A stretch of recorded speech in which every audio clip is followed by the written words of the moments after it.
Assalamualaikum warahmatullahi wabarakatuh. Itu ketakutan itu bahaya karena bisa mengganggu imunitas tubuh. Orang harus percaya diri, harus pede, meskipun harus hati-hati tapi harus tetap pede. Dengan demikian imunitas tubuh kita terjaga. Jadi ya sudah seperti itu, semua orang punya cara untuk menjaga diri masing-masing. Kemudian tentang Mbah Ahmad Siddiq, saya tahu banyak karena dulu saya masih ingat, ini sekaligus ijazah pada cucu-cucunya. Kalau sama anaknya tidak berani saya. Sama cucu-cucunya. Saya masih ingat Mbah Ahmad Siddiq itu sangat loyal sama yang namanya negara. Kita tahu beliau adalah termasuk orang yang bintang ketika Muktamar Situbondo, ketika NU pertama kali nerima asas tunggal yaitu Pancasila. Kayak apa ulama-ulama kita? Ya mulai Mbah Ahmad Siddiq, Mbah Ali Maksum, Gus Dur, Mbah As'ad, semuanya lah, termasuk Mbah Mun, semuanya loyal sama negara sehingga NU menerima asas tunggal. Itu saya masih ingat karena bapak dulu perwakilan dari NU cabang Lasem. Beliau pernah ngundang Mbah Ahmad Siddiq di sini, zaman itu zaman Pak Dzufar, ikut ngundang ke sini bapak saya. Itu saya menangi beliau ngisi pengajian di hallnya buyut saya, Mbah Umar bin Arabi. Jadi saya ini zuriyahnya Mbah Umar bin Arabi sama dengan keluarganya Ki Hamid Pasuruan. Itu beliau cerita bahwa kemenangan Islam itu tidak harus kita yang menang kangelan. Kadang Allah bikin orang lain yang kangelan, kita yang ikut menang. Jadi dulu kata beliau, banyak ulama ketika kita diserang Jepang, saya masih ingat, saya karena pas itu ikut ke Lasem, karena saya santri sarang, Mbah Mun ngisi di Lasem, saya ikut di Lasem karena saya masih keluarga. Itu ulama-ulama itu mimpi dibacakan ayat ghulibatir rum fi adnal ardi wa hum min ba'di ghalabihim sayaghlibun fi bid'i sinin lillahil amru min qablu wa min ba'du wa yawma idzi yafrahul mu'minun. Itu dulu itu ada pertarungan besar antara kerajaan Romawi dan kerajaan Persia. Kita tahu Romawi itu Nasrani. Saya ulang lagi, Nasrani. Nasrani itu percaya adanya Allah, adanya Tuhan, dan percaya adanya kitab samawi. Sementara musuhnya itu Persia, orang yang tidak bertuhan, tidak berdasar kitab samawi. Ketika Persia mengalahkan Romawi, itu orang Islam ikut susah karena terus dibully sama orang-orang kafir Mekah. Orang kafir Mekah adalah orang yang tidak punya kitab samawi. Katanya orang kafir Mekah, iku lho balamu jute duwe kitab jarene dihubungan mbek langit, nyatane perang keok, paling kon ya podo. Jadi ada analogi bahwa kalahnya orang Nasrani itu dianggap simbol kekalahan orang yang bertautan atau berhubungan dengan langit. Akhirnya orang Islam susah. Saking susahnya orang Islam sampai Abu Bakar itu tanya, ya Rasulullah, lalu orang Romawi menang itu kapan? Terus ada surat turun fibit isinin, ya kira-kira 3. Abu Bakar pas itu belum alim-alim amat, jadi ngartikan 3 itu ya 3 betul, sehingga beliau masyhur itu cara Jawa totoan itu kimar, pokoknya nanti Romawi pasti menang 3 tahun lagi. Akhirnya ketika datang itu taruhannya dengan 10 unta, datang ke Rasulullah, Nabi menjelaskan, loh ndak, bid'u itu mabena salas ilatis itu 3-9, kamu jangan bilang 3. Ya sudah, taruhannya ditambah sampai 100 unta, tapi pembuktiannya enggak 3 tahun tapi nunggu 9 tahun. Sampean jangan tanya, berarti dulu pernah taruhan halal. Zaman sebelum ngaji saya sampean sudah sering taruhan, jadi jangan nyalahkan saya. Nanti itu ada ilmunya, namanya nasah mansukh. Dan taruhannya Abu Bakar tidak kayak sampean, taruhan yang sangat-sangat demi Islam, bukan demi hadun nafsi. Betul, ketika tahun ke-7 orang Islam itu menang. Gila ya, tahun 9 itu umat Islam menang. Menangnya umat Islam mengalahkan musyrik Mekah itu di Badar. Romawi mengalahkan Persia. Gara-gara Romawi mengalahkan Persia itu cara berpikir orang tuh rubah. Ternyata langit itu ada, kekuatan langit itu ada. Sehingga meskipun akhirnya orang Kristen bilang ada Trinitas, terus mereka keliru dalam mengartikan Isa, tapi ada sekian nabi yang mereka sebut dan mereka hormati. Ada sekian kesamaan. Sehingga dalam Islam, saya ulang lagi, dalam Islam, andai kan disuruh milih orang komunis sama orang Nasrani, Islam tentu sama-sama kerjasama, milih sama yang Nasrani, karena ini ahli kitab, kerjasama loh, bukan milih menjadi Nasrani. Nanti kapan salah paham, senangannya terus bully. Itu semangatnya pasti hasad. Nah, terus lalu relevansinya dengan Indonesia gimana? Wa yauma idzi yafrahul mu'minun. Ketika orang Romawi yang punya kitab samawi mengalahkan Persia yang tidak punya kitab samawi, itu orang Islam ikut bunga, ikut gembira. Itu semua kiai banyak yang mimpi seperti itu. Ini cerita Pak Ahmad Siddiq. Saya dengarin itu. Ternyata betul. Jepang itu nggak dikalahkan Indonesia. Jepang, Hiroshima dan Nagasaki dibom oleh apa? Sekutu. Akhirnya Jepang pulang. Pas Jepang pulang, Indonesia merdeka. Itu dulu kiai-kiai sudah nakwil bahwa menangnya Indonesia itu tidak harus mengalahkan penjajah. Pokoknya nanti penjajah ada yang mengalahkan itu. Jadi orang Islam zaman itu tidak bisa mengalahkan Persia. Yang mengalahkan itu Romawi. Tapi orang Islam ikut gembira. Itu sebenarnya wa yauma idzi yafrahul mu'minun binasrillah. Jadi orang itu cara berpikir Quran itu beda.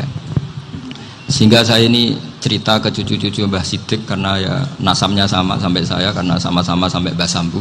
Bedanya keluarga saya lewat Mbah Abdul Azim, kalau yang keluarga sini lewat namanya Mbah Yusuf. Itu saudara sama Mbah Abdul Azim, sama-sama sampai Mbah Sambu.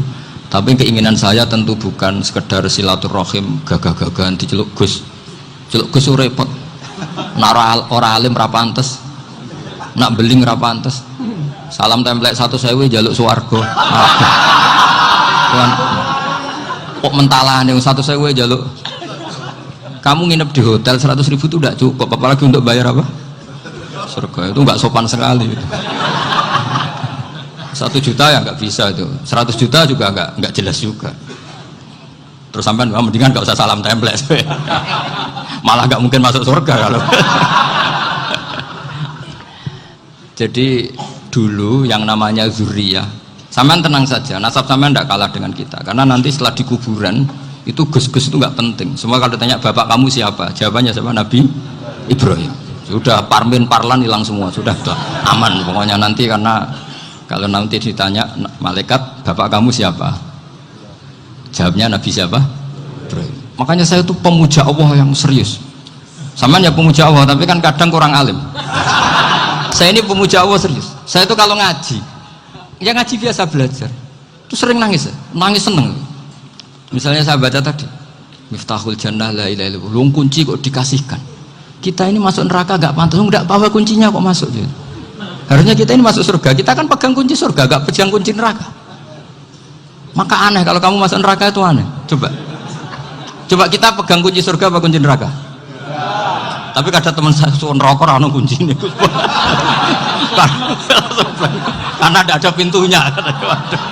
Terus saya bilang, kamu kok tahu? Memangnya mau ke sana, kata saya. Saya tidak punya rencana tahun neraka. Karena nanti di antara syafaatnya Quran itu orang kalau mau masuk neraka tidak jadi. Ya nggak apa-apa ya, diatur sendiri. Jadi di antara syafaatnya Quran itu orang nggak jadi masuk neraka. Jadi syafaat itu ada 2, dari neraka diangkat ke surga, dan itu bisa lama itu. Tapi kalau syafaatnya Quran itu yang belum masuk neraka supaya nggak jadi masuk neraka. Karena neraka juga punya aturan, dia juga kena aturan fikih.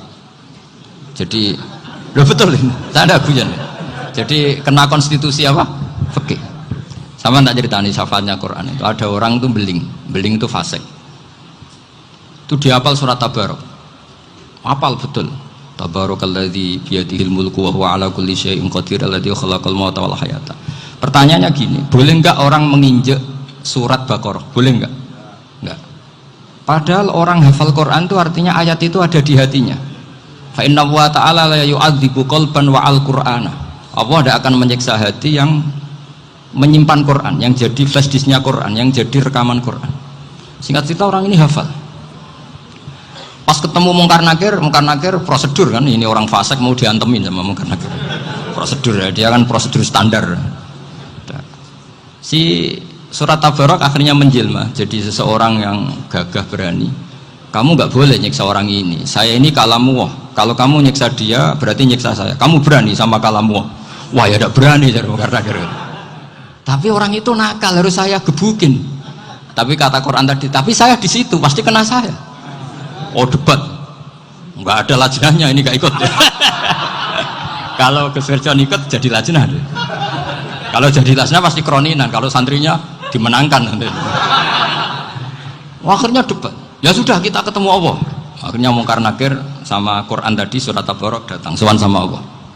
Terus kata Allah, memangnya kenapa Mungkar Nakir? Saya harus nyiksa dia karena dia fasik ya Allah. Memangnya kenapa surat Tabarok? Saya ada di situ. Menurut aturan orang tuh nggak boleh injak-injak Quran. Kalau dia nuduk saya, nuduk Quran, itu harus dikasih tahu fikihnya Mungkar Nakir. Akhirnya Allah ngendikan gini ke surat Tabarok, ya sudah terserah kamu. Kalau terserah kula Gusti, Mungkar Nakir nggak boleh nyentuh orang ini. Ya sudah selamat. Sehingga terus itu sama baca di termasuk mujizatnya surat Tabarok di tafsir Ibnu Katsir banyak. Karena tadi logikanya malaikat itu juga kena aturan fikih. Sehingga banyak ulama termasuk Said Muhammad ngendikan pertanyaan Mungkar Nakir itu tidak semua orang kena. Kalau semua orang kena, nanti kalau tanya Nabi Muhammad, waman nabiyuka, kacau kan jamnya. Nabi kamu siapa? Lu saya ini nabi. Ya kan? Lah nanti kalau pas ketemu Nabi Ibrahim, waman abuka, jadi repot kan? Makanya ada kiai yang guyon kalau ditanya marab buka, saya ini guru tauhid sembrono. Saya ini ngajar Ummul Barohin, kamu tanya marab buka. Masyhur itu keramatnya Imam Malik itu. Ada Ashabu Malik, rajulun min ashabi Malik, beliau ditanya Mungkar Nakir marab buka manabiuka. Imam Malik datang, ini seumur-umurnya itu ngajar tauhid. Kok kamu bedai enggak sopan kamu? Dan kita berharap barokah sampean ngaji nanti itu. Yes. Malaikat itu anak sungkane gitu. Jadi dan saya meskipun guyon itu serius. Bedanya orang alim sama ndak itu di situ. Kalau orang alim itu guyon itu masih bener, masih serius. Coba saya bacakan ayatnya. Ala inna auliya Allahi la khaufun alaihim wa lahum yahzanun. Terus lahumul busyra fil hayatid dunya fil akhirah. Artinya kalau Mungkar Nakir dengan penampilan garang gitu, berarti ada ketakutan apa enggak? Ada, padahal ciri utama walinya Allah tidak ada ketakutan. Makanya itu termasuk dalilnya Said Muhammad, tidak semua orang alami seperti itu, karena wali-wali itu la khaufun alaihim wa lahum yahzanun. Anak kiai ketemu karena kerja buat tidur wedek. Iku dredege ora kok pertanyaan itu, nak konan santri piye? Lho isen wis kiai dihanjuti Mungkar Nakir. Malu gak kira-kira? Mesti pelengane konan santri piye? Nah jawabannya gampang karena pernah ngajar tauhid. Makanya Sayyidina Ali ini cerita ini ada di kitab Nurul Dholam. Sama lihat di kitab Nurul Dholam karangannya Syekh Nawawi Banten. Itu Sayyidina Ali itu ya, andekan orang biasa mungkin ya agak-agak hasut, tapi ini wali gak boleh kamu katakan hasut. Dia itu mangkal sama Umar. Orang kok setiap orang pernah dibentak. Apa dia berani bentak Mungkar Nakir? Penasaran dia. Bagaimana perangnya Umar itu berlanjut enggak gitu kira-kira. Akhirnya minta, ya Allah saya minta kasyaf. Ya karena yang minta Sayyidina Ali karena mau wajah dituruti sama kasyaf. Dilihat Sayyidina Umar pas meninggal itu. Jadi hasud itu ya kadang penting asal baik. Loh betul, bahasa Kanjeng Nabi kadang la hasada illa fisnaten. Itu Nabi membahasakan ya hasad. Gus Firson aja yang nafsirkan ghobtoh itu kan gaya-gayanan sebagai ulama. Aslinya Nabi ngendikannya itu la hasada illa fisnaten. Ulama yang ganti itu namanya ghobtoh. Wong Nabi sendiri nyebut hasad kok kamu tafsiri ghobtoh. Ya hasad ya hasad. Udah ada usah ditawil-tawil pokoknya gitu. Kalau sama nggak percaya nggak apa-apa. Kok gitu aja kok repot. Karena sama nggak percaya kemungkinannya dua. Satu nggak ngerti. Dua sama-sama alim kan dari awal kalau sama-sama alim kan laisali alimin ayuqallida aliman akhor. Kita nggak perlu saling mengikuti. Ngapain hasud? Biasa aja. Akhirnya Sayyidina Ali kasih. Pas Umar bangun, setelah mati kan bangun, setelah meninggal bangun. Mungkar Nakir datang dengan perang yang sangat garang. Itu digambarkan Sayyidina Ali matanya itu kalkidril ghali. Kayak apa? Kendil yang apa? Menganga. Wah seru. Sayyidina Ali senang, paling takut ini Umar. Senangnya bukan main, wah ini mesti takut Umar. Biasa. Ternyata enggak, Umar malah bangkit. Woi Mungkar Nakir, kamu tahu menghadapi siapa? Itu betul. Kamu itu menghadapi temannya ahabbal khalqi ilallah. Yang diandalkan temannya bukan dia. Kamu tahu yang kamu hadapi, saya ini teman kekasihnya Allah. Jadi boleh kamu mengandalkan Mbak Virjon. Tapi nanti resikonya mungkar tanya, itu Virjon siapa? Wah itu masalah itu kan. Makanya syaratnya wali itu harus ma'rufun fis sama. Di langit sudah populer. Makanya dulu ada orang yang saking seninya Abdul Qadir ditanya apa saja jamnya Abdul Qadir Al-Jilani, itu aman karena beliau populer. Makanya program kita harus populer dulu di langit. Nah, itu nanti kalau dicatut oleh santri-santri nggak apa-apa. Kalau nggak populer nanti ditanya, itu siapa? Masalah ini. Umar itu yang dibanggakan itu, kamu tahu saya siapa? Ya enggak tahu. Saya ini temannya kekasihnya Allah. Temannya Muhammad. Iya, Muhammad Rasulullah. Wah, mikir waduh. Repot. Loh di dunia aja gitu kan, temannya presiden, temannya panglima, apalagi ini temannya Sayyidul Awalin wal Akhirin. Di dunia aja bilang temannya presiden, menteri, orang sudah takut, apalagi ini temannya Sayyidul Awalin. Yang karena terus konfirmasi sama Allah, gimana ya Allah ini ngadepi. Sebetulnya diandalkan itu temannya, bukan dia. Wah, akhirnya sama Allah dibilang, ya bu, ya sama seorang seperti itu bu yang sopan. Terus semenjak itu Mungkar Nakir itu nggak selalu berpenampilan seperti itu, sangat. Jadi semoga itu konsisten sampai nanti. Jadi kamu kalau ingin nggak takut Mungkar Nakir, jadi wali dulu. Karena syaratnya tadi hanya wali sing la khaufun alaihim walahum yahzanun lahumul busyra fil hayatid dunya fil akhir. Jadi orang itu kalau ngaji itu harus khatam. Jangan semuanya kena pertanyaan. Nanti kalau semuanya kena pertanyaan nanti repot. Kalau Nabi Muhammad ditanya waman Nabi Huga, Nabimu siapa? Lu kan terus jadi aneh. Jadi makanya ngendikane Sayyid Muhammad semua ulama lah, nggak ada am kecuali ditaksis, kecuali sifatnya Allah. Misalnya bikulli syai'in alim, ya benar-benar bikulli syai'in. Tapi kalau am semuanya pasti ada taksis, meskipun dalam muhawarah muhadasah biasa. Misalnya contoh gampang, istri kamu baru seneng kamu, mas nak pengen apa-apa itu lapor aku, gak apa-apa mas, mesti aku seneng sama lapor. Iku dia pengen wayo, wah langsung jadi apa wae, mesti apa wae, maksudnya kecuali itu. Gitu. Padahal kalau ngomong, mas sampean ingin apa saja tak dukung, sampean bilang, pengen iku wayo, kira-kira disetujui apa enggak? Sama seperti kita kalau punya teman akrab, wah senang omahku gak apa-apa, anggap ya omahmu dewe, terus mlebu-mlebu kamar. Jadi tidak ada am kecuali di taksis. Artinya kalau ada cerita bahwa orang mati pasti ngalami ditanya Mungkar Nakir, itu pasti ada am yang di taksis. Itu pasti juga dialami para anbiya, para auliya. Karena ciri utama wali itu la khaufun alaihim walahum yahzanun. Kemudian saya yang mau cerita ya, supaya sampean bisa menghadapi dunia global ini, tak bawa tafsir Munir termasuk tadi.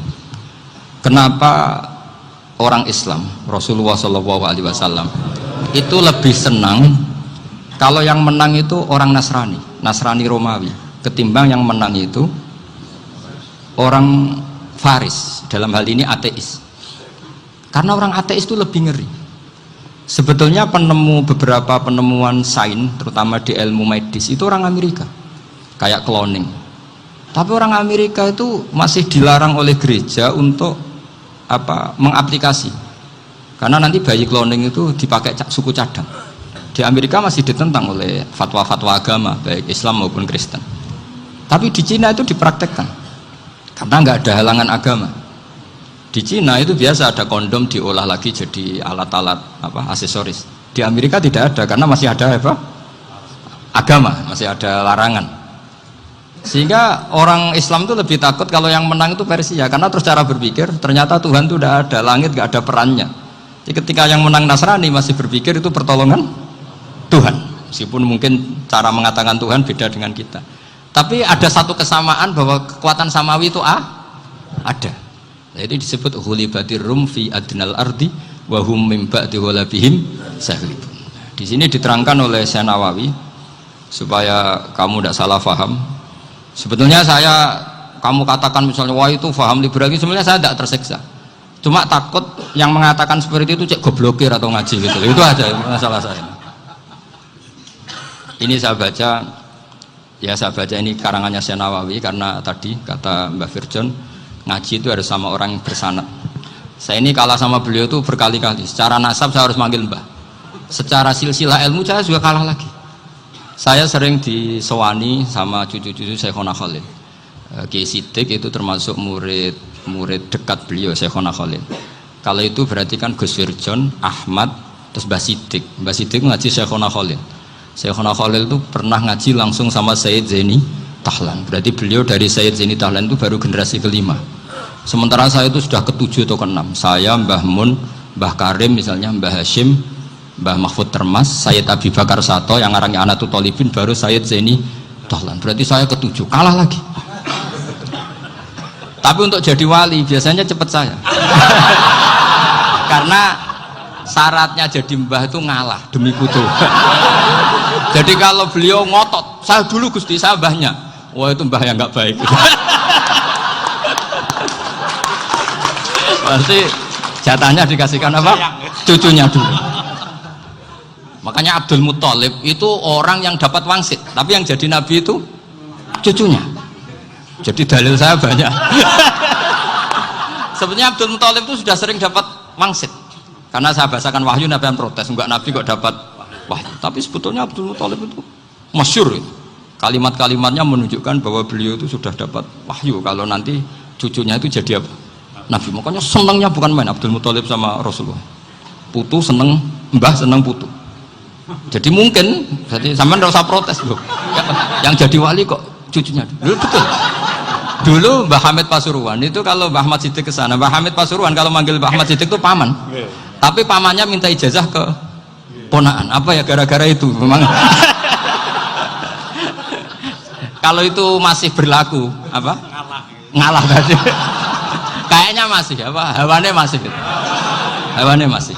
Karena melihat tren-tren langit masih gitu kayaknya masih. Masih itu.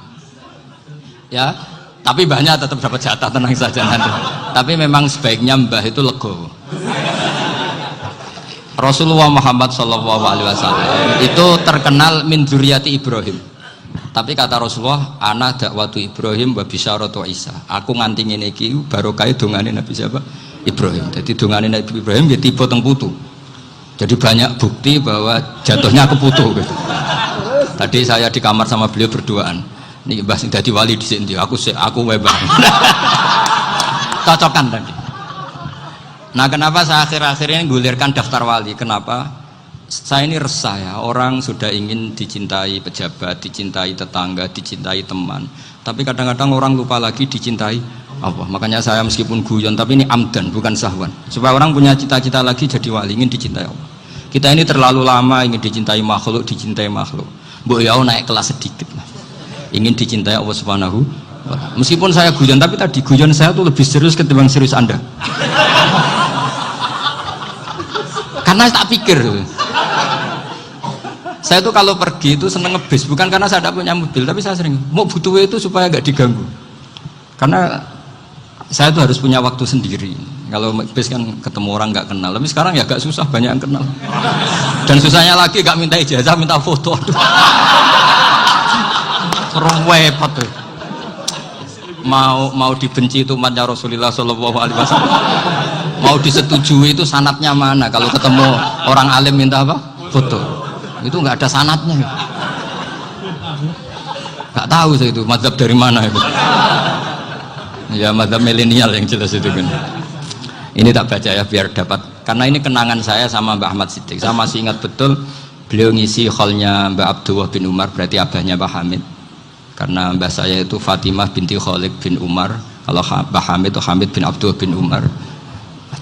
Itu saya masih ingat betul zaman itu Mbah Hamid siap khol di Lasem itu rawuh, dan saya derek mbah saya karena masih misanan datang ke Lasem. Itu beliau pas itu ngisi sama Mbah Mun. Mbah Mun masih muda, Ki Ahmad Siddiq sepuh senior. Itu beliau cerita bahwa dulu ketika Indonesia dijajah Jepang itu para kiai mimpi dibacakan ayat khulifatir rum fi adnal ardi wa hum min ba'di ghalabihim zalim. Terus ada kiai yang tanya, takwilannya gimana? Ya nanti Jepang pulang bukan karena kita yang mengalahkan, tapi Jepang ada yang mengalahkan sendiri, meskipun tidak kita. Kayak dulu Faris tidak dikalahkan Islam, tapi dikalahkan Romawi, tapi yang senang umat Islam. Wa yauma idzi yafrahul mu'min. Itu luar biasa ulama-ulama kita. Delalah kejadiannya Indonesia seperti itu. Yaitu kita tidak mengalahkan Jepang, tapi Jepang pulang sendiri karena dikalahkan apa? Sekutu. Ya ini saya baca. Ini tidak usah dicek bacanya benar apa enggak. Sudah aman apa? Aman.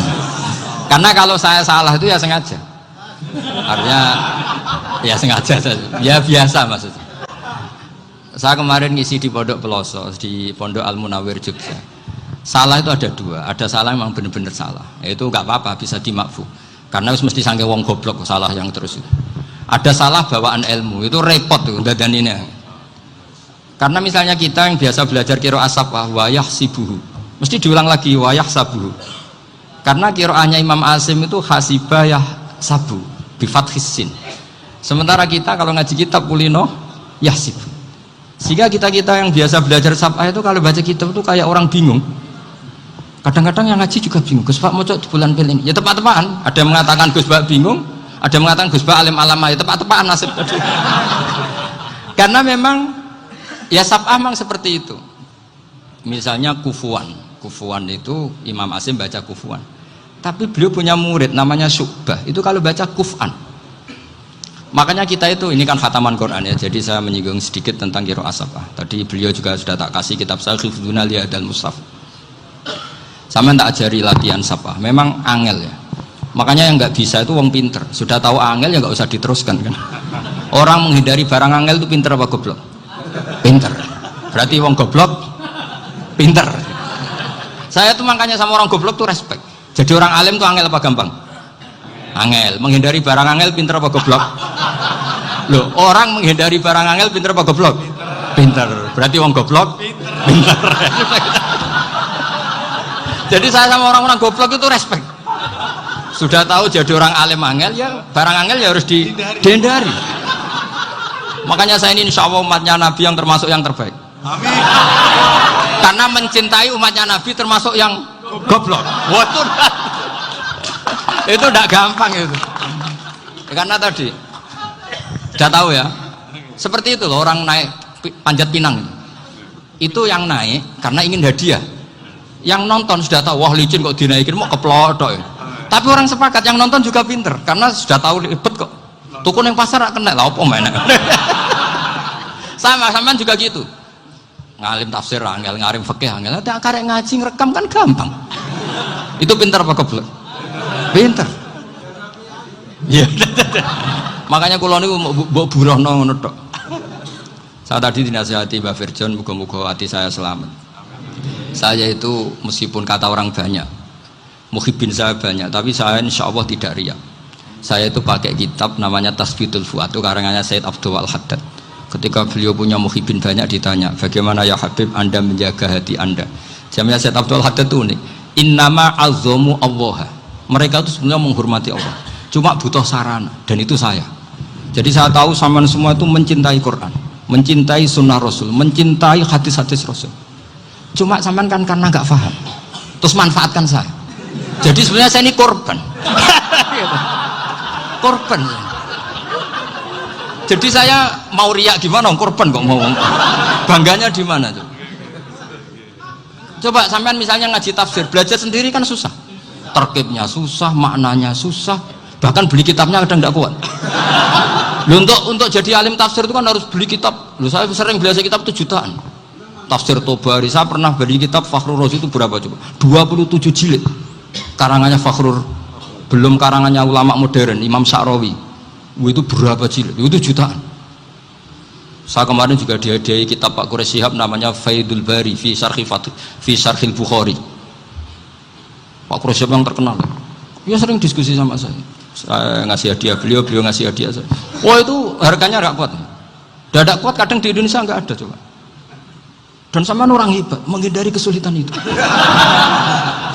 Nah, kesulitan itu, sebab ngaji ikut, kalau nggak paham dirukuk rekamannya sudah gitu. Pinter mana sampai saya.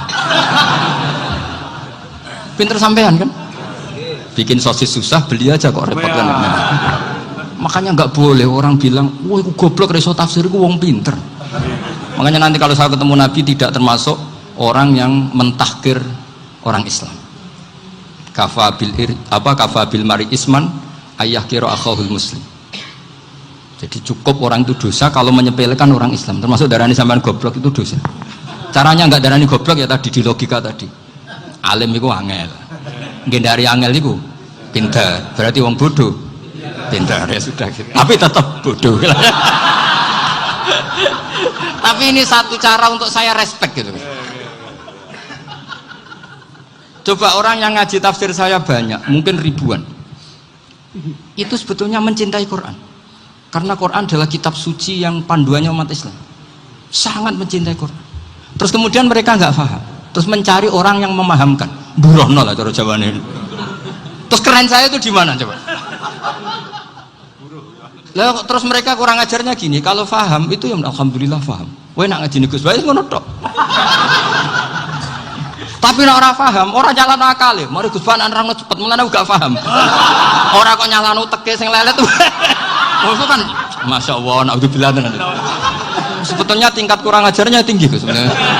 Jadi kalau nggak paham itu kadang nggak nyalahno uteke. Kayak mau misalnya, mau mari mikir aja jelas. Padahal misalnya jelas orang mesti paham, bodoh. Paham? Jadi kata Sayyid Abdul Haddad, innama azzamu Allah. Sebenarnya mereka itu sangat menghormati Allah.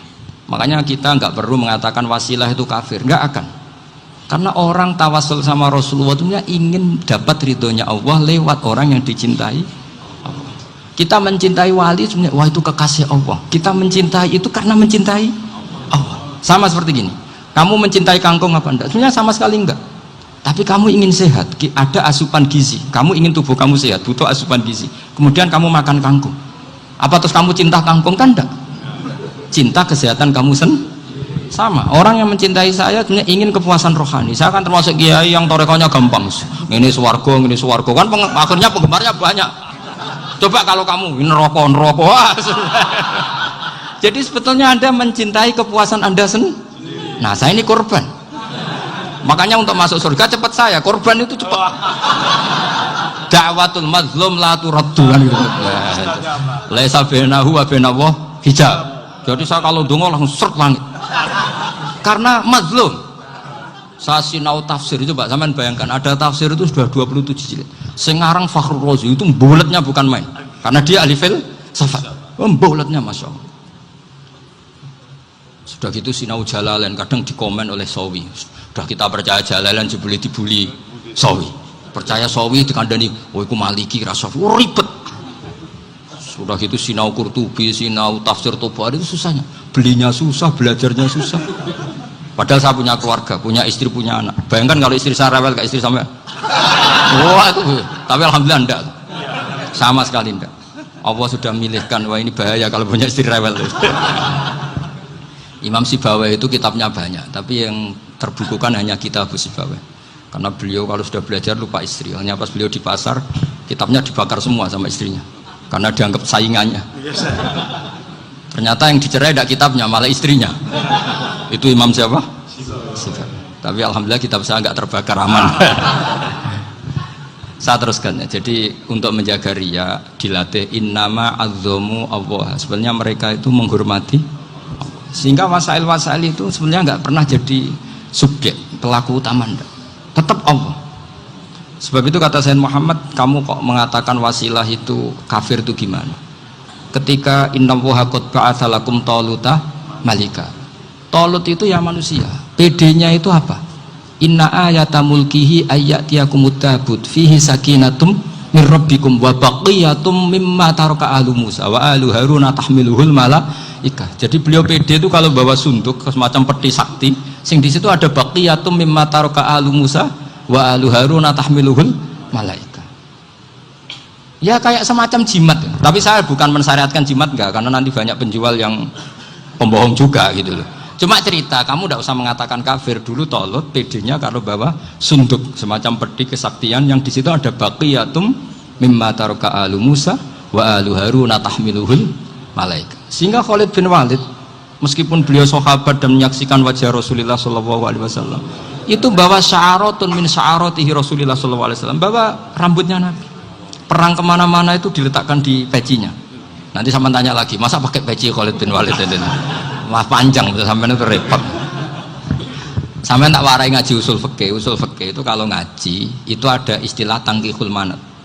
Ini mesti ini wilayah yang kita bisa berdebat sama Mbah Firjon. Dulu itu musuh saya karena saya makili Anwar, beliau makili Peloso. Tapi tahu-tahu kalah tua terus saya mengundurkan diri. Di fikih itu ada istilah, ada tangkihul manat, ada tahqiqul manat, ada tangkihul manat. Tangkih itu kira-kira gini, lafadz hadis itu dibuang sekian untuk tahu bahwa itu madarul hukmi. Misalnya gini, tak beri contoh paling gampang. Sama harus paham, kalau nggak paham nggak pinter-pinter. Ja'a a'rabiyun ila Rasulillah sallallahu alaihi wasallam. Ya karena ini menghormati Mbah Ahmad Siddiq, saya orang alim, jadi ngaji ini tetap ada suasana alim. Ya harus ada suasana alim. Nggak perlu jadi orang alim tadi susah. Sudah ngedari susah itu pintar. Sudah itu aja. Jadi orang alim susah, ngedari barang susah pintar. Berarti orang tidak alim pintar. Nah, meskipun tetap sudah itu pegangi sampai mati nanti. Loh, jadi orang alim itu repot. Itu kata Imam Ghazali, kalau orang alim kalau mau masuk surga itu sama Allah nggak boleh. Kif, kamu nggak boleh langsung masuk surga. Coba cari umat kamu, syafaati dulu. Nah, saya takut nyari sampean nggak bisa kembali. Saya tidak punya rencana itu. Pokoknya mau masuk. Boleh sampean kuaduan, aduan balik raroh dewi, wah repot nanti saya. Berat jadi orang alim itu berat. Ya saya teruskan ya. Ada tangkihul manat. Ja'a a'rabiyun ila Rasulillah sallallahu alaihi wasallam. Faqala ahlaktu wa ma ahlakaka qal waqa'tu imraati fi nahari Ramadan. Ya sidang kita, saya ini rusak ya Rasulullah. Kenapa? Karena saya menjima istri saya fi nahari Ramadan. Kata Nabi, kamu harus bayar kafarah. Napa Nabi kafarah? Puasa 2 bulan. Wong baru 1 hari aja terjadi gitu kok disuruh puasa 2 bulan. Ya tidak kuat ya Rasulullah. Baru berapa hari saya puasa aja kecelakaan seperti itu, apalagi kalau sampai 2 bulan. Enggak ya Rasulullah. Ya sudah kalau gitu kamu pertama ngasih makan apa? Itku rokobah kan, pertama merdekakan budak. Tapi kan sekarang nggak ada budak, makanya terus sekarang langsung puasa. Wah ini nggak bisa semua. Ya sudah ngasih makan orang 60. Kasihkan siapa ya Rasul? Ya orang fakir. Saya ini paling fakir. Di kampung saya ini orang paling fakir. Jadi mulai dulu orang fakir itu hubungan suami istri itu paling lancar mulai dulu. Makanya orang fakir itu anaknya banyak karena hiburannya hanya itu. Wong Ramadan aja. Coba mau ke ATM nggak punya uang, mau antri di bank nggak punya, mau apa coba? Itu mulai dulu. Ini sanatnya mutasil. Wah, akhirnya sudah sanksinya kan tadi ya, itqu raqabah atau puasa 2 bulan berturut-turut atau ngasih makan 60 orang miskin. Lalu kata ahli usul fikih, kata a'rabi dibuang, nggak menjadi catatan hukum. Orang kota pun kalau melakukan itu juga kena sanksi yang sama. Imro'atau juga dibuang. Andai kan itu dilakukan untuk amatnya juga ketentuannya sama. Nah sekarang perdebatan antara Imam Syafi'i dan Imam Malik begini. Sekarang pertanyaan gini, jima istri itu hukumnya boleh apa haram? Boleh kan? Lalu kalau ada orang tanpa udzur kemudian makan siang-siang, cara Imam Malik hukumnya sama, harus kena sanksi yang sama. Karena sama-sama hadku hurmati Ramadan bi ghairi udzrin syar'iyyin. Sama-sama merusak hukum Ramadan tanpa udzur syar'i. Lo jima itu tidak zina. Kan hukumnya jaiz. Nah, sekarang makan hukumnya jaiz, harusnya juga kena ketentuan yang sama. Cara pikirannya Imam Malik. Nah, alhamdulillah Imam Syafi'i gak setuju. Wah, cara setuju repot. Bahkan orang-orang Syafi'i sudah punya khilaf, kalau gitu minum dulu. Iya, biar iftarnya pakai minum. Setelah minum baru jima kan. Ini sudah menyiapkan khilafnya. Ini khas Syafi'i ini, bongsong rekayasa hukum. Nanti bisa belajar jauh cara ngakali hukum. Makanya guyonan yang masyhur Gus Dur itu gitu. Ada seorang kiai atau Gus lah, ya punya salah, namanya manusia kan punya salah, entah cangkruk entah apa, pokoknya punya salah. Ada wartawan yang ngiranya semua kiai itu orang suci, sehingga tanya sama Gus Dur, Gus itu ada kiai kok ya pokoknya salah lah, tapi jangan bayangkan dosa besar, enggak, kecil-kecil aja. Itu gimana itu, padahal kiai kan orang suci. Jawabnya Gus Dur lucu, Ya justru yang boleh salah itu para kiai. Kalau kamu nggak boleh. Loh, kok bisa Gus? Karena mereka tahu caranya tobat. Repot. Kalau kamu nggak tahu caranya, sama pelanggaran hukum itu ya harus pakar-pakar hukum. Itu yang tahu caranya rekayasa. Kalau kamu ya kena pasal kan ya. Jadi kamu jangan niru saya. Saya ini punya sekian cara untuk nah, itu namanya khilah. Makanya kata Sayyid Muhammad, kamu tidak usah anti khilah.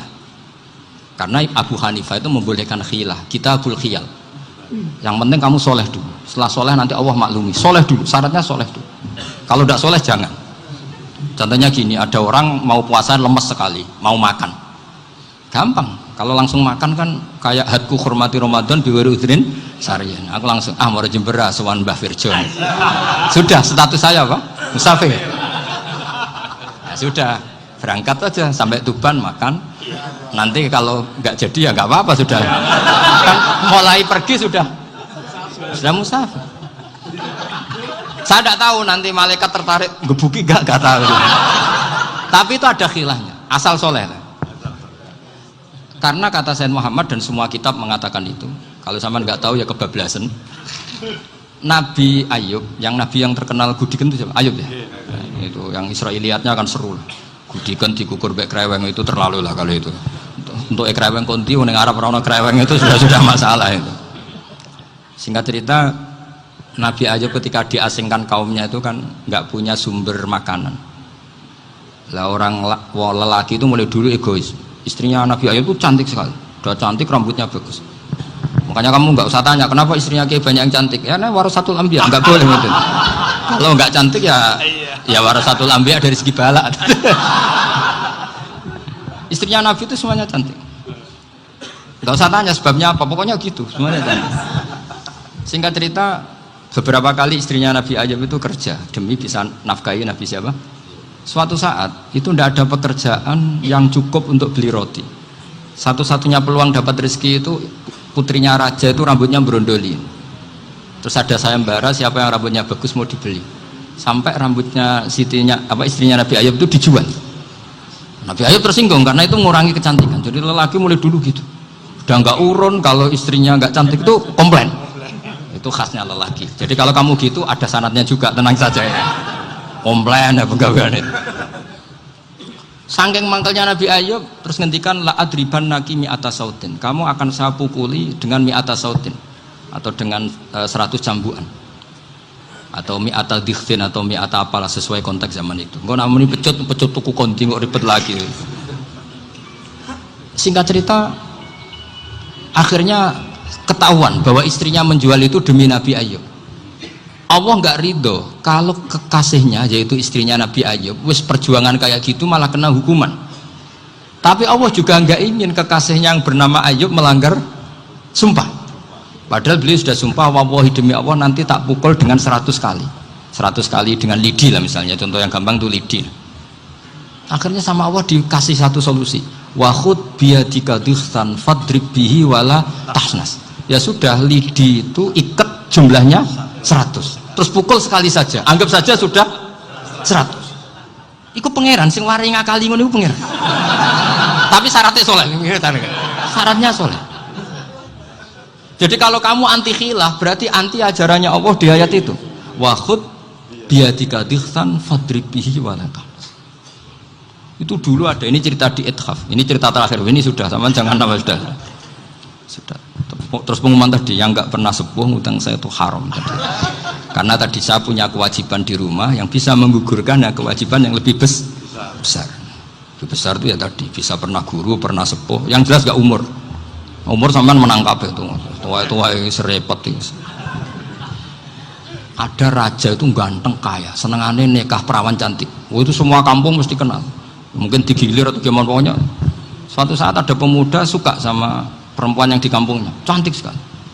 Kemudian pemuda ini ternyata pekerja di kerajaan itu. Tiap hari ditanya, "Oh, itu yang di kampung yang cantik siapa? Mau saya nikahin gini." Wah, bahaya ini, saingannya raja. Jadi yang dibidik pemuda tadi itu saingannya. Si raja ini orang yang namanya raja kan gengsinya tinggi. Kaifa tankihuha wa qad ra'aitu qad qabbalaha rajulun. Kok mbok nikah piye? Saya tuh pernah melihat dicium lelaki. Wah, gak mau. Gak gelem kadung ditambung lan waqat qabbalaha rajulun. Saya pernah melihat sendiri qabbalaha rajulun, dicium oleh lelaki. Wah, sudah gak minat raja langsung gak keren. Suatu saat pemuda tadi nikahi perempuan itu. Rajanya marah-marah, kamu lelaki gak punya harga diri gini. Gak punya selera, gak punya harga diri, sudah pernah dicium orang kok tetap dinikah. Terus bilang ke raja, ta'rif manir rajul, lelaki itu siapa? Abuha. Kamu tahu lelaki itu siapa? Sopo? Abuha. Bapaknya. Saya kan hanya bilang rajulun. Pernah dicium lelaki. Lah pikirannya raja lelaki kue-kue ngene iki. Tapi butuhnya canom mau rojo ben gak sido itu aja tuhnya. Baru kayak digulirkan gitu wakot qabbalaha rajulun. Wah nggak mau. Setelah itu satu saat pegawainya tadi nikahi perempuan. Kamu gak punya harga diri gini. Kamu tahu mandir rajul apa abuha. Wah nak ngono aku gak apa-apa. Lah monggo sakniki wis bojo kula. Ora trimo wis diambung wis macam-macam. Lah itu namanya khilah. Apa? Khilah. Kalau di Balawa disebut tauriyah atau apa. Tapi saya tidak ngajari sampean seperti itu. Sudah pinter sebelum saya ajarin. Bangsa ngakali kan sudah pinter. Ya ini terakhir tak baca Arabnya saja nanti. Bismillahirrahmanirrahim. Biar dapat barokahnya Syekh Nawawi juga barokahnya guru-guru. Bismillahirrahmanirrahim. Wasababu nuzuli hadil ayati annahu kana baina farisa war rumi qitalun wa kanal musyrikuna yawadduna antaghliba farisu ar-ruma li anna farisa kanu majusiyan ummiyin wal muslimuna yawadduna ghalabatar rum ala faris liqaunihim ahla kitabin. Jadi zaman dulu orang Islam lebih senang kalau yang menang itu orang Nasrani. Kalau bandingannya ateis. Karena bagaimanapun percaya kekuatan langit. Sementara orang ateis sama sekali tidak percaya kekuatan. Apapun bedanya kita dengan Nasrani itu ada kesamaan, yaitu percaya adanya kekuatan langit. Sehingga ketika orang Romawi kalah itu orang Islam ikut susah. Paham ya? Makanya ini tak baca biar sampean nggak macam-macam pikirannya. Fab'atha Kisra saat terusnya, ya pokoknya seperti itu. Akhirnya Rasulullah SAW berdoa lebih seneng yang menang itu Rom karena ahli kitab. Artinya apa? Kemenangan ahli kitab adalah kemenangan makhluk atau hamba Allah yang mentautkan kekuatan kita di bumi dengan kekuatan langit. Makanya saya berharap selain kita ikhtiar medis, kita harus memperbanyak istighfar. Bagaimanapun semua itu dari Allah Subhanahu wa Ta'ala. Kita menghormati negara dengan ikhtiarnya, tapi saya mohon sekali kita juga istighfar, karena semua itu juga ditentukan oleh Allah, oleh langit. Kan semua itu minallah wa ilallah. Makanya cara hikam kan gitu. Jika Anda mendapat nikmat, senang kalau itu nikmat, maka Anda kapitalistik. Karena wong kafir lah, misalnya kayak senang di duit. Lonte nganti dadi lonte mergo seneng duit. Copet nganti dadi copet seneng. Lah nek saiki kowe seneng duit, bedane apa mbek lonte mbek copet? Ya iku senenge nak entuk duit. Itu kan satu kesenangan sing yastariku ma'anal susah. Cari Imam Ghazali nak kritik kowe nak seneng jima, seneng wikok, jari pitik luwih akeh jima timbang kowe. Imam Ghazali nak contohnya ya pitik. Kapan dene roh pitik ngono ya ora. Saya dene contohnya. Nah kowe bangga mergo make fal jamus aksaru akhlak. Paham? Jadi ini nyontokno sekian kejadian. Jadi kamu jangan bangga nikmat sing yastariku ma'akal bahaim wal fusak. Ya tadi, misalnya kita dadi kiai ku, duitku penting. Ora usah kiai sing ngomong ngono iku. Lonte nganti dadi lonte mergo ora nak duit iku. Penting. Copet nganti dadi copet mergo ngerti nak duit iku. Penting. Lah saiki kiai ini malah ngomong duit iku penting. Ilmunya kan setingkat. Ya saja. Tapi nak muni tahajud itu penting. Ikhlas itu penting. Oh, ra iso copet ngomong ngono. Ronde ra iso. Ikhlas itu penting. Tahajud itu penting. Ojo ana tambahane ikhlas. Kecuali datut profesi golek wong akeh terus ana sangune iku beda neh, paham ya. Ya ono tahajud profesi ya ono zaman akhir, paham. Ini kan cerita ya tahajud ikhlas. Ini penting kalau utarakan karena nikmat sing makanya sampai wong-wong wali istilah bahasane pangeran khosutullah, orang khusus. Karena cara berpikir itu nggak ada kembarannya apa? Nggak ada apa? Gambar. Nah.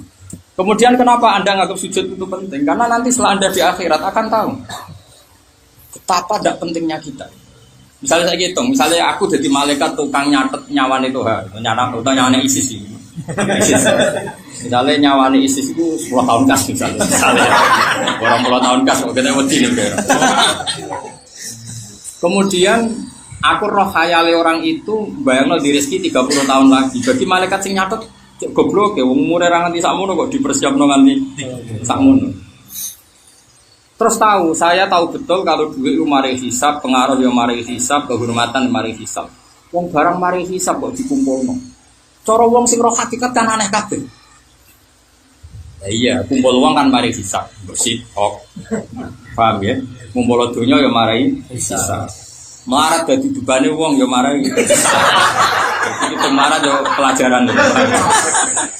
Wes pokoke kabeh, terus malaikat kan ngrasa wong barang mari hisab kok dikumpul. Kemudian ke pas sujud gak nikmati. Tapi pas ngumpul duit 2 juta dinikmati. Sesuk ditabung ning bank, terus diitung, nek kumpul akeh tuh kono sawah, ben anak putune ora kelaparan. Pokoknya kayak pinter-pinter Cina maksudnya. Ini kan terjadi aneh. Setelah dia mati, ternyata mau sujud sitok sujud tompo pangeran. Dia ada tapi ora guna, terus dia nangis. Wahal lakanat hayati kulluha sujudan tersebut. Yo urip dhisik kabeh sujud. Nah ini terus. Nah ini kasef sing terlambat. Nah pas pe kasef ngono iku pangeran wis buka. Kalau ta'lamuna ilmal yakin pas la tarawun nal jadi pas kasef pas wae mlebu neraka. Itu naudzubillah min dzalik. Kita jangan ngalami. Carane piye yo dilatih. Zaman itu dilatih. Tadi misalnya ke pas sujud pangeran dari dulu Gusti kula ora urip ya ora melak urip. Ya kula urip ya ora melak milih urip. Kula urip iki ngerti-ngerti urip. Sebab kula urip ya ora roh. Mergo roh. Kula roh ya ora roh. Kulir roh min amri apa? Roh. Jika nanti kalau kamu mati apa mati ya santai. Zaman aku urip ya ora roh sebab urip. Engko aku mati ya ora roh sebab mati. Terus makom inna sholati wa nusuki wa mahyaya wa mamati. Nah selama ini imanem kan gak ngono. Masalah urip kira sebab. Kenapa aku urip? Mergo aku di duit. Aku ora lara jantung, ora lara paru-paru. Mulane aku urip. Kenapa kok seneng? Mergo di duit di pengaruh. Kowe nak disebut pangeran pelo. Nah, nak utek tem jek ngono iku mirip wong kafir. Meskipun ke bangsa Indonesia tapi mirip. Kita tetap bangsa Indonesia tapi ini kelakuan ngono mirip wong kafir. Ya iku wong-wong sing nak disebut Allah pelo, disebut liyane gak pelo. Lha iku sampai kita ngalami idza dzikra wa wahdahu ma'azzat qulubul ladina la yu'minuna bil akhirah wa idza dzikra alladina bidunihi idahum yastabshirun.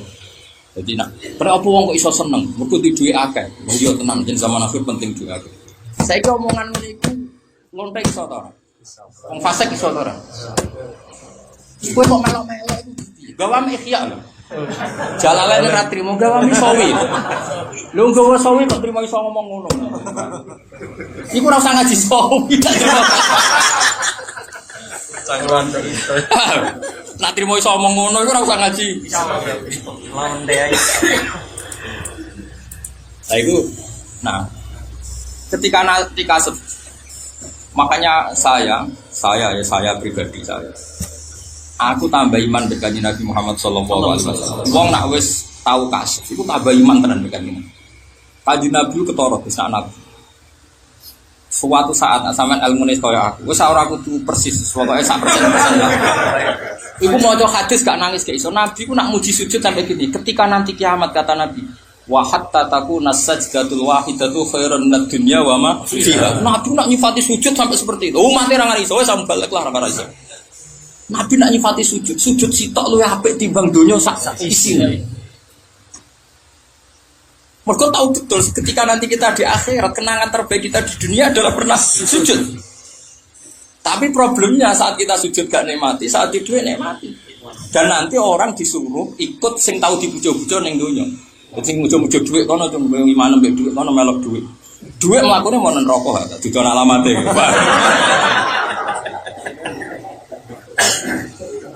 Dhuwit halal lah lho maksudnya. Pemene sing haram. Tapi nak sing halal neraka ora nganti mlebu. Mau sampe tetep mlakune rono. Ya alamate rono. Kan muni alamate tok aku. Oh, langsung wedi ya. Sampai melarat jangan ngel aku sebenarnya. Ya sugar apa. Yang penting wani hisabe apa? Wani hisab. Dunia itu halaluha hisab wa haramuha iqab. Apa? Halaluha hisab wa haramuha iqab masyhur. Nah, halal di hisab. Makanya cara kula sampai anak suami dadi kiai iku latihan ikhlas. Wis dipaksa ikhlas itu. Wis dipaksa. Satu sekolah nanti kan jadi pengaruh kata tak paksa. Kabeh iku mati Kanjeng Nabi. Kabeh iku iso ngaji baru kae hidayat pangeran. Pinter sing gawe pangeran, sing gerakno ngaji yo pangeran. Dadi kula niku ora kepikiran. Ora kepikiran sampean ngaji ora kepikiran. Pokoke la haula wala quwata illa billah. Tak delok pangeran. Delok kowe rugi. Jadi lah terus kenapa kayak mulang? Ya karena pangeran wajibno wong alim iku mulang wis gitu. Kowe fa'ajruhu ala Allah sudah. Uripku terserah mengen. Gantung no kowe, malah ora urip wae. Tangem dhewe akeh kasus akeh. Makanya ini rumah tenan. Kula niku besok. Entah nanti dicetak banda itu tidak penting. Saya juga agak ingin nyetak karena saya takut. Tapi ya suatu saat mungkin kalau Allah memberi isyarat saya nyetak tak cetak. Saya itu punya buku khusus tentang fadl itu sujud. Dan itu menjadi dalailun nubuwah. Ya, menjadi dalailun nubuwah. Betapa Nabi itu benar-benar Nabi. Ketika ada orang sahabat yang derek Nabi lama sekali. Karena Nabi kan sebagai orang yang sangat-sangat sosial ketika kamu minta apa? Gue ya cerdas. Nanti Nabi kasih waktu saya 2 atau 3 hari. Saya nanti baru minta permohonan saya. Setelah 2 hari atau 3 hari ketemu Nabi. Kamu minta apa? Lalu aneh as'aluka murafaqataka fil jannah. Saya nanti minta jadi teman kamu di surga. Nabi itu tenan iku tok nggih. Diwarai wong apa karepmu dhewe itu. Mboten Nabi, mboten enten sing marahi. Cuma kalau angen-angen misalnya kalau njuk sapi, njuk unta, njuk apa donya aku mesti entek. Tapi padha-padha rantek iki, kancane jenengan teng swarga. Tapi apa kata Nabi? Nabi spontan ngendikan, fa'inni ala nafsika bi kasratis sujud. Yo aku tulung yo, gue yo melok-melok sujud. Aku bantu untuk mewujudkan keinginan kamu itu. Kamu juga harus sering-sering sujud. Fa'inni ala nafsika bi kasratis sujud. Jadi maknane fa'inni mongko nulunga sira ning ingsun ala nafsika ing atase ngurusi awakmu dhewe bi kasratis sujud. Itu Rasulullah yang afdalul khalqi saja ana wong njaluk swarga. Kon wonge kon urun sujud. Saiki kiai swargane ra mesti wis tak tanggung beres bakmu. Iki Kanjeng Nabi sing Sayyidul Khalqi Sayyidul Awwalin wal Akhirin. Iku ora wani nanggung swargane wong kecuali wong iku gelem akeh ora sekedar sujud, gelem ngekeh-ngekehno sujud. Terus saya pernah menulis Fadhailul Umar radhiyallahu anhu. Itu yang paling saya kenang. Saya kan punya hadis Musnad Ahmad. Dan itu hingga detik ini saya belum pernah baca enggak nangis karena memang saya baca di momen-momen yang saya pas usul, pas wudhu. Karena saya punya utang jasa sama Imam Ahmad. Nah akhirnya utang jasa murah roh. Utang jasa gue ya sing nyalami tempel. Ini pakai itu saya lah. Di politik, di salam tempel. Oh eling nasib bokso dua gue. Mon boleh dua gue penting kan. Tapi sih ngomongin rasa kue. Tak cilik-cilik gue rawa. Wong fasek ya. Rasa tersinggung biasa. Gue tobat ya sekeliwat toh. Biasa. Terus no adat musik itu. Wong pangeran Ghafurur Rahim. Tenang ya. Cuma tak eling no. Sayyidina Umar kisah pas ditusuk ambek wong. Ya pas ditusuk di sudut. Niku sekaruan beliau sudah berceceran darah. Wis jelas kapundhut. Wis ora mungkin kapundhut, mesti kapundhut. Disudut oleh Abu Lu'lu' sing masyhur itu Abu Lu'lu' Al-Majusi. Niku takokan pertama ngeten niku rungokno tenan. Betapa pentingnya sujud. Dan itu saya tulis dalam buku saya Fadhail. Takokane pertama Umar ini. Sing nusuk aku sapa? Tiang Majusi, Gulamul Mughirah. Niku enggak izin Mughirah. Terus jare Umar, dekne Majusi, nggih Majusi. Alhamdulillah kata. Sebenarnya alhamdulillah lam yaj'al maniyati tahta rajulin sajatalaka sajda uhajuni laka biha yaumal qiyamah. Kulo cek apal tekengan matur nuwun Gusti. Kulo niki pemarah kata Umar, saya ini pemarah. Alhamdulillah jenengan nekdir mateni kula lewat orang yang enggak pernah sujud kepada engkau. Piye nak tahu sujud? Kula ora iso nuntut dekne. Piye tahu sujud jenengan? Saking khosyahnya Umar sama sujud. Oke. Itu Umar. Siapa yang enggak tahu Umar bin Ahli Jannah? Nak dekne tahu sujud kok kula tuntut mlebu neraka. Kula isin piye wong tahu sujud ku tetep berak mlebu swarga. Padahal kula ni wonge dedaman gampang. Aku nuntutan. Maksudnya mesti tak tuntut ya. Aku nuntut aku rawani mergo dekne tahu sujud. Jadi kau cara Umar beneran tak idak enen neraka. Ora tahu apa? Sujud. Kayak itu dulu sahabat. Alhamdulillah alladzi ja'ala maniyati biya dirajulin la yasjudu laka sajdan yuhajuni ya yaumal qiyamah. Jadi siapapun yang pernah sujud itu sudah berhak dia masuk surga. Soal kapannya ra penting. Artinya betapa spesialnya sujud. Lah nanti ketika kita di akhirat, iku roh kabeh ternyata kenangan Anda terbaik di dunia adalah sujud. Sing kuwe zaman ning donya ngono iku ora pati roh. Penting ya dhuwit disubya-subya dipujo lakon nang. Lah kowe nek ora tau kasuf ngene iki, pas kasuf pas wae neraka. Macane dadi nang iso aja geman kasuf sing pas. Ya aja sampai kala Allah ta'alamuna ilmal yakin pas tok ilmal yakin la tarawunal jas. Geman. Nah ini ben sampean ngerti. Makanya ketika Ka'bah dibangun spesial itu, Ka'bah dibangun spesial, dipilihkan tanah suci, dipilihkan oleh Allah suratul ardi pusere apa? Ternyata Ka'bah yang sesakral itu oleh Allah dikomentari sederhana, li taifina wal akifina warka'is. Jadi Ka'bah dibuat sedemikian rupa, serba istimewa. Itu ternyata motifnya hanya satu, supaya dipakai orang-orang sujud. Tentu yang kelar umroh di sana sujud dengan Ka'bah, yang enggak itu dipakai arah kiblat. Tapi tetap sujud ini menjadi al-maksudul azam.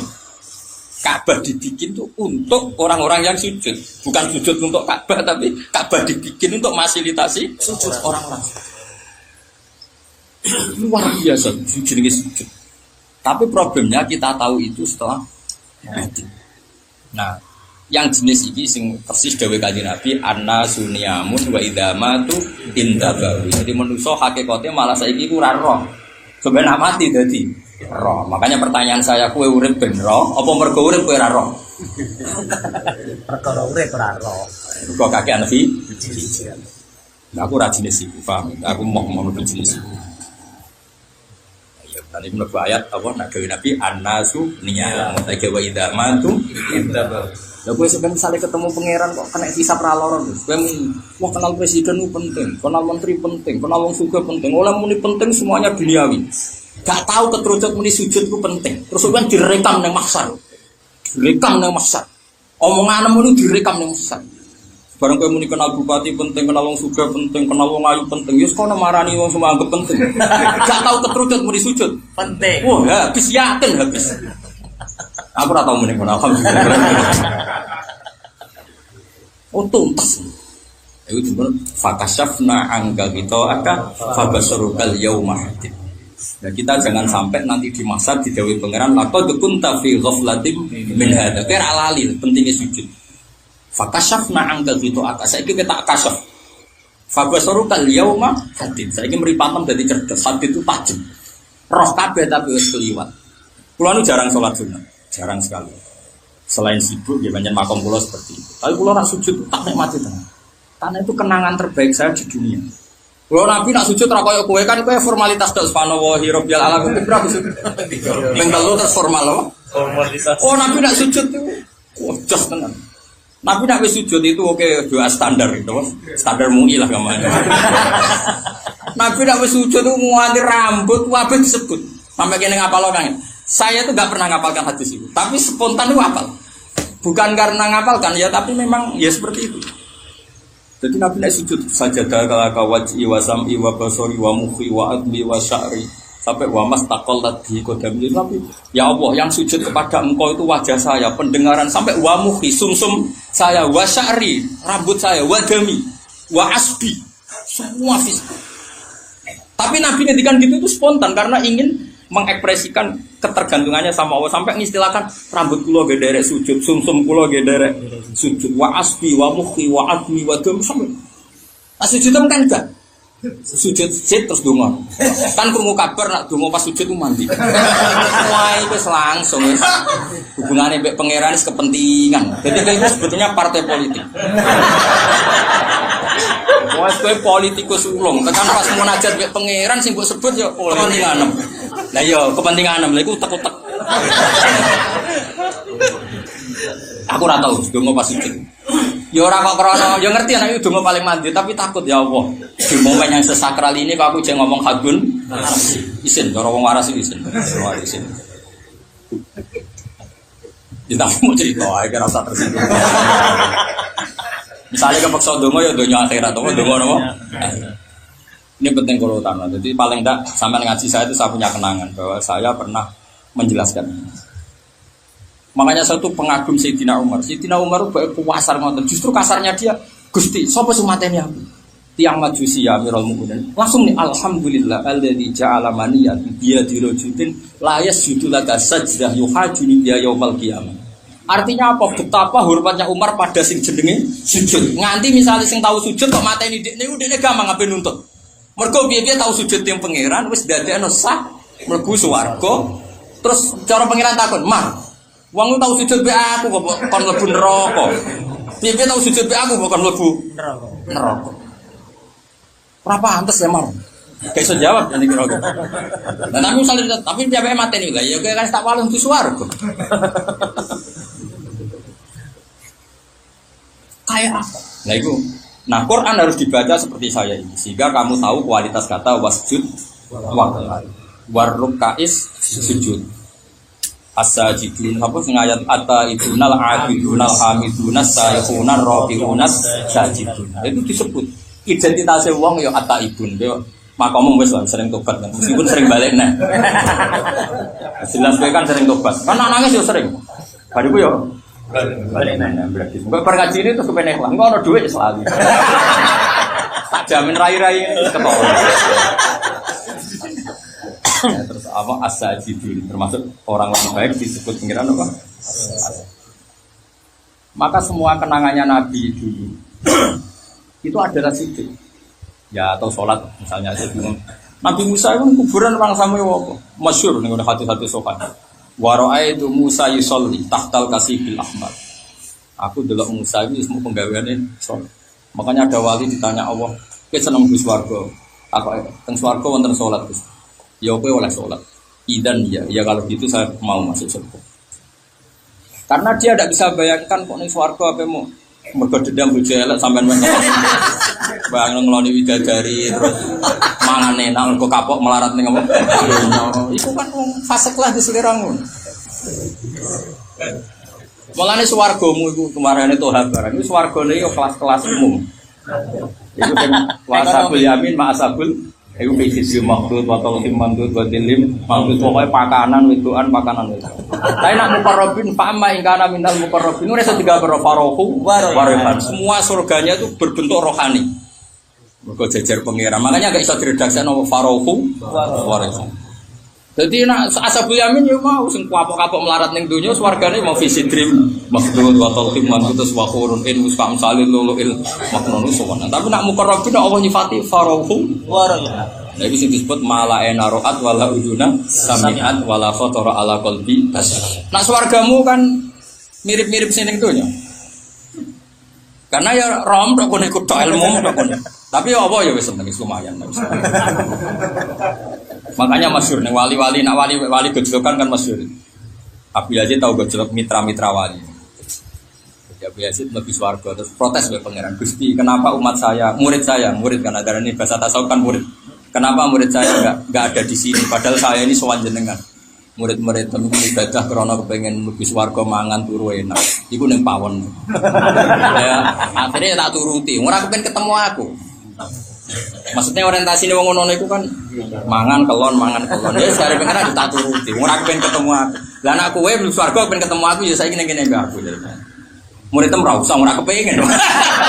Saya nek kono to barang iku ning griya. Ning pawon lho. Jadi sebenarnya orang ketemu aku. Penting keluarga. Ya penting keluarga.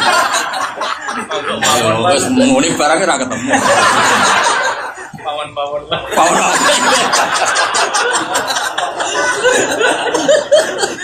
Bapak tak muni-muni. Ya lagi-lagi. Makanya pertanyaan saya tadi, wes iso jawab. Karena hidup kita tidak tahu, apa karena tahu kita hidup? Karena hidup kita tidak tahu. Makomem loh, orang makomem poro. Karena tadi dengan banyak hidup ini kita lihat wong ayu penting, duit penting, pangan. Jadi yang kita lihat malah semuanya jadi hijab. Ayo, jadi hijab ini wong sing ngalami sebenarnya dihitabi Allah. Laqad kunta fi ghaflatin min hada fakashafna anka gitu. Akafa basrukal jurm. Itu kayak nabi wong soleh. Kanjeng Nabi sama tak ceritani disiksa ning gone kampung Yalin. Ya teng Thaif ya, kampungnya jenenge napa? Yalin. Disiksa koyo iku dongane ngeten tok. Ketika disiksa sampai musuhe wis sakit besar. Ora wong musuhe wis sakit. Sampai musuhe ngekeki kitfan min inabil. Mergo ngerti Nabi kelaparan ijek apa berdarah-darah. Wong sing ngantemi wong bodho-bodho, wong Arab saking sombonge. Ngantemi Nabi emoh, mergo wedi tangane rusak. Dadi nyewa wong bodho-bodho. Masyhur nih, kan Nabi ketika hijrah tok sing ngantemi kafir Quraisy apa kongkonan. Kongkonan. Aghrau sufaha umum bodho-bodho lho Muhammad ngantemi. Wong bid'ah. Jadi kalau ada dari bid'ah tenang aja, berarti kan mirip Kanjeng Nabi. Jadi Nabi itu ya darah di bid'ah, tenang darahnya. Tapi masalahnya kira mirip Nabi. Tuduhan itu benar adanya lah. Saya itu masih apa Gus doanya Nabi ketika di Taif. Nabi dengannya apa? Illam yakun bika ghadabun alayya fala ubali. Apa? Illam yakun bika ghadabun alayya fala ubali. Gusti, masih kalau diantemi wong kafir koyo ngeten asal jenengan mboten murka sama saya ini tidak penting semua.